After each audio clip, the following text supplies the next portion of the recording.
Update. Am I the a-hole for refusing to talk to my ex after everything that happened? Original post. I, 34 male, am struggling with whether I'm in the wrong for refusing to talk to my ex. Sarah, 29 female. There's a lot of history here, and I'll do my best to explain everything clearly. In mid-2022, I met Sarah at work, and we hit it off immediately. I fell for her quickly, and it didn't take long before we started dating. However, early in our relationship, Sarah broke up with me over something minor. To make matters worse, she made a scene in front of everyone at work. I was devastated, but didn't want to leave my job at first. Eventually, I realized I still had feelings for her, and seeing her every day became too painful. That's when I decided to quit and find a new job. We lived close to each other, so we bumped into each other frequently over the next few months.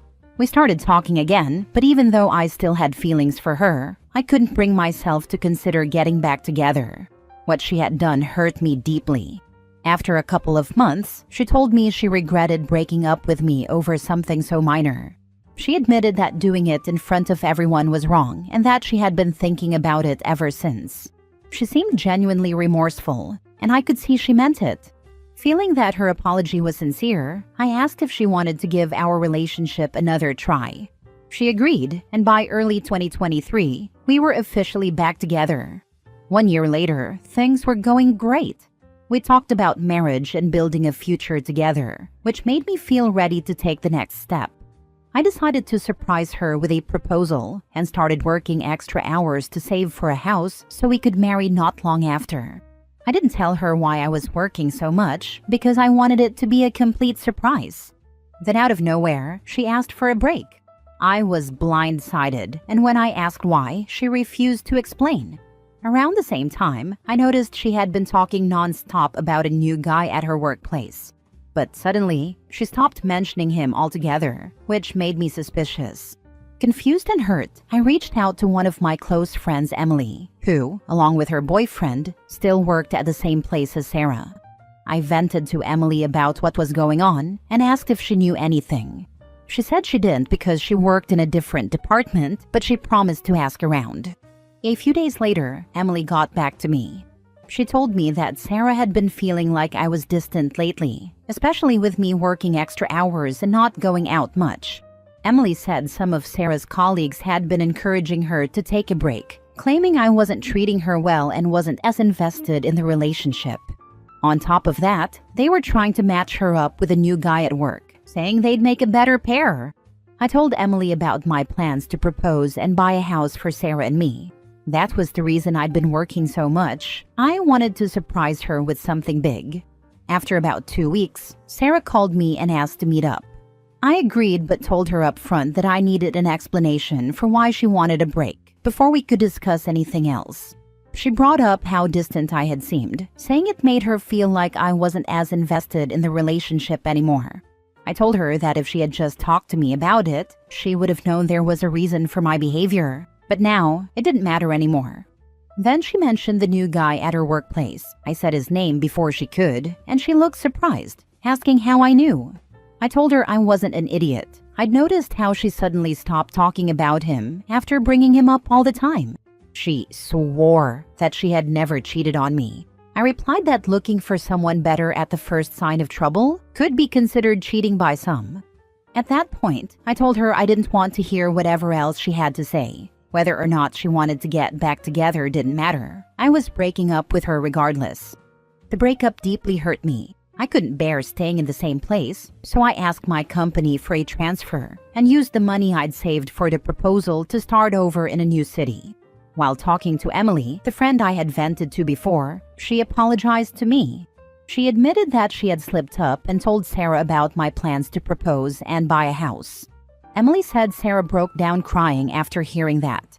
I appreciated Emily's honesty, but it didn't change what had happened. By mid-December last year, I returned to my hometown to spend Christmas and New Year's with my family.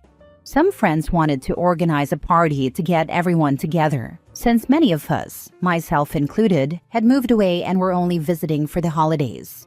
We barely interacted that night, just a quick hi in passing. At one point, I glanced at her and saw her smiling while chatting with a group of women. That smile brought back so many memories. I realized that seeing her smile still made me feel the same way I did the first time I saw it. I thought to myself, how screwed up am I that I still feel this way? Despite those lingering feelings, I was still sad and deeply hurt by how things had ended. Looking back, I also started to blame myself. I should have paid more attention to how she was feeling. I could have told her about the extra work and why I was doing it. Maybe things would have turned out differently. Later that evening, one of my friends mentioned that Sarah's relationship with the guy from her work had only lasted a couple of months. After the holidays, I planned to return to the city where I now lived. My vacation ended on January 6th, so I decided to leave on Friday. That way, I'd have Saturday to sort everything out at home and prepare for the week ahead, with Sunday to relax before going back to work. Before I left, one of my friends from back home called me. He said he had a favor to ask on behalf of someone else and warned me that I wouldn't like it. I could already feel my stomach sinking. Then he told me it was Sarah. She was moving to the same city where I live to work at her relative's company, and she needed a ride. He asked if I could take her. I didn't even think about it before I said no. The idea of being stuck in a car with her for hours was too much to bear. It would have been painfully awkward, just like the party, and I wasn't ready to put myself through that. He told me that Sarah and I needed to talk, but I wasn't having any of it. I went back home, and last week, I went for a run and stopped to rest a little in a park when I heard a familiar voice say, "Hi." It was Sarah.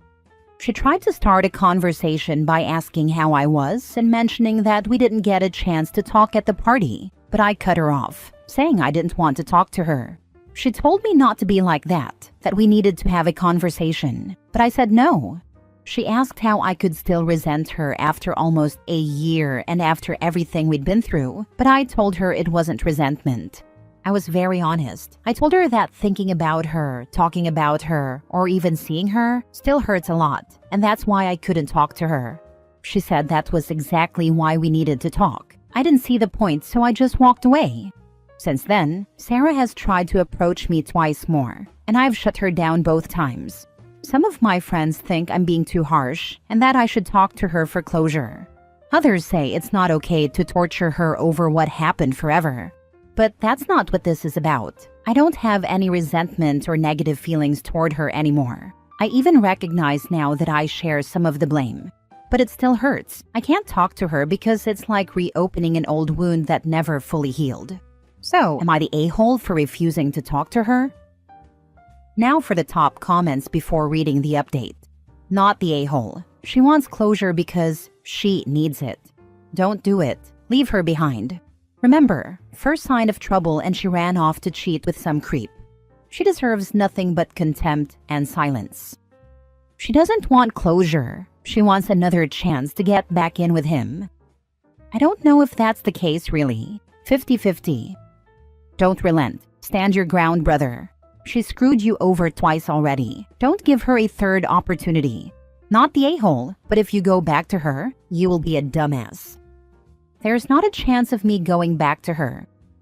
Good man. Good luck with everything.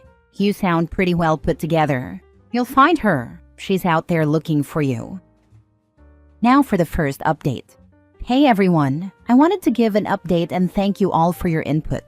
I took the time to read through every comment, and while I didn't respond to all of them, it was only because I didn't have anything to add. I'm truly grateful for everyone who shared their thoughts. It has been incredibly helpful. After reading everything and thinking it through, I've decided to stick to my decision not to talk to Sarah. Something I forgot to mention in my original post, though I did tell a few commenters, is that I blocked her everywhere after we broke up the second time.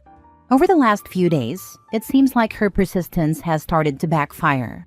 Some of our mutual friends, including the ones who initially told me I should talk to her, have become frustrated with her constant attempts to contact me. Apparently, they've started turning on her because of it. 3 days ago, Emily, the friend I vented to back then, made a post on social media about stalkers. She didn't name Sarah, but a lot of people picked up on what she meant. I've also seen several comments on my original post suggesting that Sarah might have been stalking me. Her job in the same city and her coincidental appearance at the park all line up with that theory. For what it's worth, I know her uncle owns a company here, so maybe that is really why she moved. But honestly, it's not my problem, and I'm not going to look into it. Things have been quieter, friends have dropped the subject, and Sarah hasn't tried to reach out again. That is until yesterday. I watched the UFC event with some coworkers. When it ended, I was heading to my car when my phone rang. It was one of our mutual friends calling. She said she had been talking to Sarah and asked if she could pass along a message. I sighed but told her to make it quick. The message was simple. Sarah said she understands why I don't want to talk to her. She promised she wouldn't try to reach out again, but added that she still thinks we need to talk. She said the door is open if I ever want to. I told my friend I didn't have a message to pass back and asked her not to bring up Sarah again in our conversations. If what Sarah said is true, it's a relief, but I'm not holding my breath. I wouldn't be surprised if she tries something else. Maybe she thinks giving me space will make me go to her, but it won't. That chapter of my life is closed. Right now, I just want to focus on myself. I probably won't be dating anyone anytime soon. If there is one thing I've learned, it's that I need to get to know people better before jumping into a relationship. I've also been thinking about how loosely I use the word friend. That is another part of my life I need to rethink. Some of the people I have called friends have proven they don't have my best interests at heart. A few people suggested therapy in the comments, and I'll admit it is something I've been considering. For now, I'm giving myself time to heal on my own, but if I still don't feel right after a while, I will look into it. Thanks again to everyone who took the time to comment. Your advice has been a huge help in sorting all this out. This is exactly why monkey branching is a terrible dating practice. It's cheating with extra steps. That's why she keeps pushing. She knows what she did, just like she knows what she lost. Yet, ironically, she's too naive to understand that even if y'all got back together, you don't look at her the same. That's totally understandable. You're right, it would not be the same. Especially since they actually dated after you two broke up. To think that she went along with it right after finding out about the plans to propose just seems really selfish and inconsiderate of the full situation. Glad to hear you are prioritizing yourself, OP. It sounds like you're doing well and moving on. Keep focusing on yourself and enjoying what you have. If you feel you need counseling, do it when you are ready. Good luck. I think now people around me understand my situation and what I truly need. That will help a lot. Now for the final update. There's been no sign of Sarah these past few weeks, and no one's brought her up in conversation either. That's a good thing. Then last Tuesday, February 11th, I got a DM from Sarah's mother. She said she wanted to apologize for her daughter's behavior and asked me to call her. I've always had a great relationship with Sarah's parents. They're genuinely good people. Even during both breakups, they were always respectful and never overstepped. I didn't really want to talk about Sarah anymore, but I also didn't want to ignore her mother. After thinking it over for a few minutes, I decided I'd call her. However, if she tried to convince me to speak with Sarah or anything along those lines, I'd politely end the conversation. When she answered, she put me on speaker so Sarah's father could join in. I half expected to hear Sarah's voice too, but fortunately that didn't happen. The conversation itself was actually really good. They started by apologizing for Sarah's recent behavior. I immediately told them they had nothing to apologize for, but they insisted, saying they felt it was the right thing to do. They also told me they had no idea what had been going on until recently. Once they found out, they called Sarah and had a long talk with her. Her father admitted that it was the kind of conversation he'd expect to have with a teenager, not an almost 30-year-old woman. Sarah promised them she'd stay away from me and seek therapy. I felt relieved, not just for myself, but for her too. Everything that happened between us wasn't great, but I genuinely wish her the best. I hope she finds happiness. Before we ended the call, I thanked her parents and reiterated how much I respected and admired them. Now I can finally say with certainty that this is over. Sarah would never betray her parents' trust.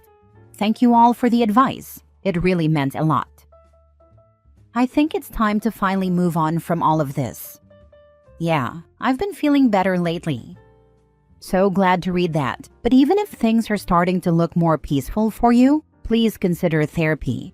Sarah hurt you deeply, and not just once. She betrayed your trust and broke your heart in a way that even 1 year later still hurts. Therapy is just so that you can find closure and allow your healing process to come to an end if you're ready. Keep in mind that Sarah left you with a lot of emotional baggage that could potentially strain an otherwise healthy future relationship.